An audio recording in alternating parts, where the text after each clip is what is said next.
İnsan yuxuya gedən kimi ləng yuxu fazası başlayır. Bu vaxt tənəffüs seyrəkləşir, göz alması hərəkətsizləşir, bədən temperaturu aşağı düşür.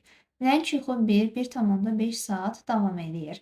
Ləng yuxu fazası yuxunun ən dərin mərhələsidir. Bu mərhələdə oyandırılsanız özünüzü yorğun hiss edəcəksiniz.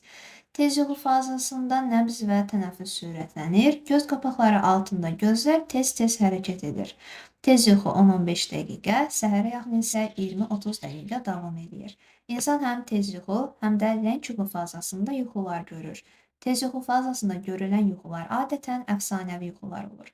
Tez yuxu fazasında yuxuda edilən hərəkətlərin reallaşmasının qarşısını almaq üçün beyin əzələlərdə müvəqqəti iflic halı yaradır. Bəzən bu vəziyyət insan tam oyanmadan davam edir. Yəni beyin oyanıqdır, lakin bədən hərəkətsizdir. Bu hal yuxu iflici adlanır və kabuslar görməyimizə səbəb olur.